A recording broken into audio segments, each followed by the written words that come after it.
notice anything different? Yeah, it's the mic. I'm so excited. I feel so cool now.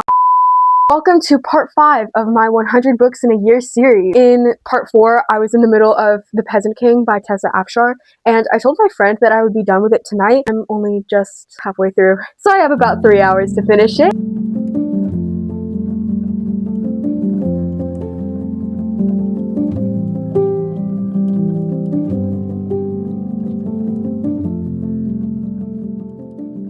I finished the book, and I don't have it with me because I returned it to my friend, but kind of disappointed to say that it wasn't really my favorite book. I wasn't expecting the romance that was in it, and I really didn't care for it. Honestly, like, every little romance scene had me kind of just squirming a bit. Don't get me wrong, the book was actually good, and it was enjoyable. The title was what sold it for me. Even if I had known that there would be that amount of romance in there, I probably still would have given the book a try, just because the title was so intriguing for anyone who really enjoys romance in books. This is definitely one that I would recommend to you because it's clean, there's no spice, there's no language. It's honestly like a romance that someone could really enjoy and not worry if there was anything questionable. I'm just not a hopeless romantic. However, score on the title. I really like the title. I'm honestly kind of like very grateful that my friend is letting me read Jewel of the Nile for another week, because about 4 weeks ago I told her I would have it done in 2 weeks. It's been like a week and a half since I last filmed, so I'm giving myself another 2 weeks like I did last time, just so that I can actually have something read for y'all. I'm also being really lazy right now, so you know what? We're going to read like I should be doing. I'm halfway through the book now. It is by the same author of The Peasant King. I was a bit worried that I wouldn't like it. It's a very good book so far, and I'm kind of hoping that it stays this way throughout the rest of the book. I've got 4 books to talk about, you guys. Oh my gosh. On Monday, I finished Jewel of the Nile. It was honestly really good. I enjoyed it a lot more than The Peasant King. This was so close to being a 5-star. With romance, I'm typically not gonna rate something a 5-star. The one, like, oh, it just bumped down.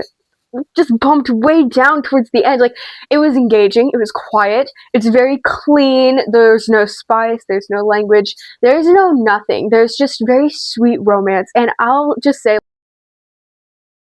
the 2 main characters, probably the sweetest couple that I've ever read about.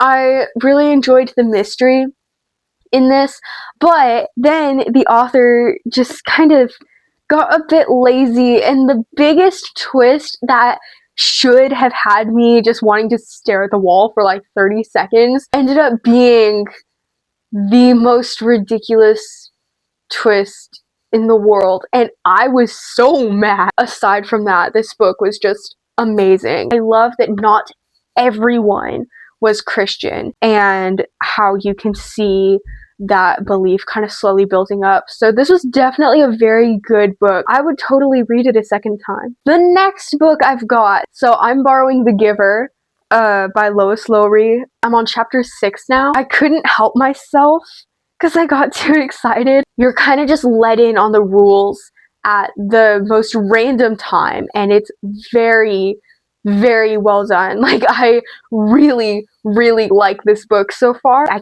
can't look away from the page. The next one I'm also borrowing. I'm so excited for this.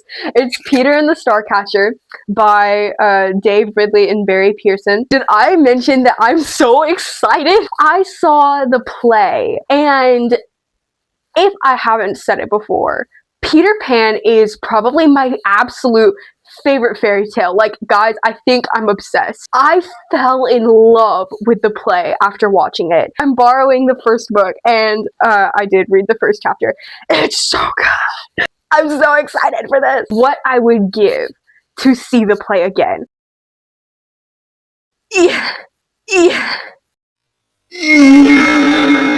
The last book that I'm going to talk about, Impossible Creatures by Catherine Rundell.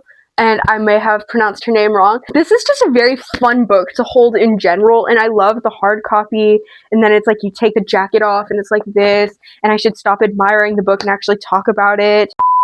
So I'm reading this for school. Usually I'm not big on assigned books, and so having a high fantasy book like this to read for school, it is a creative writing class that I'm taking. I read maybe a quarter of it last year and stopped because I didn't want to like have to reread it, but the characters are definitely engaging, and the first sentence, you guys, is honestly just very funny. I can tell it's going to be like that kind of funny, engaging adventure. 3 books in like a week. I was actually tempted to add a 4th to the mix, but hopefully I'll have them all finished by the time I finish this video.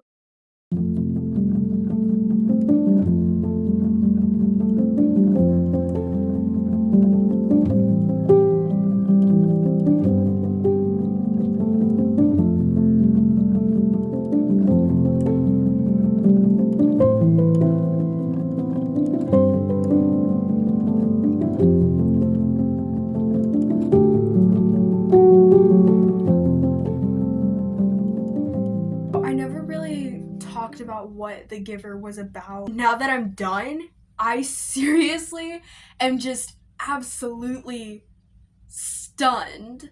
I want to stare at a wall for like an hour. There's no content warnings, there's no sensitive topics. It's very clean.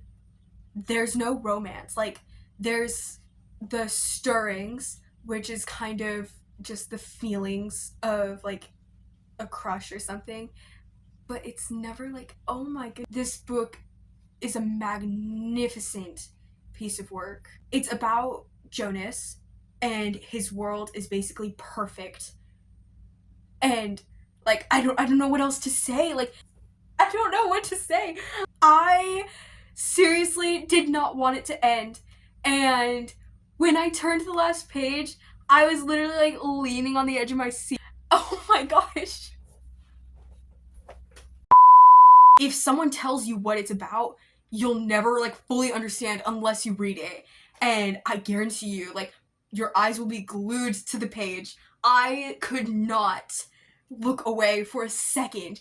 We need more stories like this. I finished my assignment reading for this week on Impossible Creatures, and it is very good. I got a bit distracted throughout the book. It's very engaging, and the author, she makes sure that the last sentence of each chapter has you wanting to read more. There is a bar scene, and characters slightly get drunk. It's not one that I would be able to read in one sitting. Like, I don't know, everyone is different.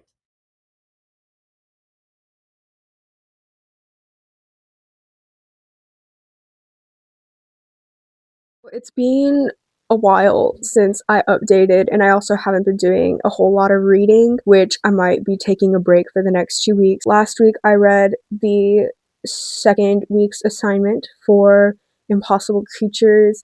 It is a good book, but the way that it's written, the characters and the plot, it seems like a middle grade story. But this is definitely not middle grade. This is very much closer to a YA fantasy in my mind. There is a bad word in it, but it's not a swear. It's something that I can live through. However, I don't think that middle grade books would be having something like that. There's a bar scene where characters get drunk. Just because of those scenes, it's just like I just don't really feel very comfortable with it for some reason. But that's my take on Impossible Creatures. I'll definitely give my final review once I start filming part 6. That wraps up part 5.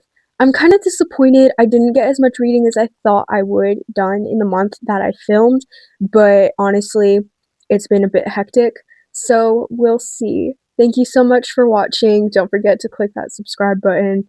This was a very interesting reading month.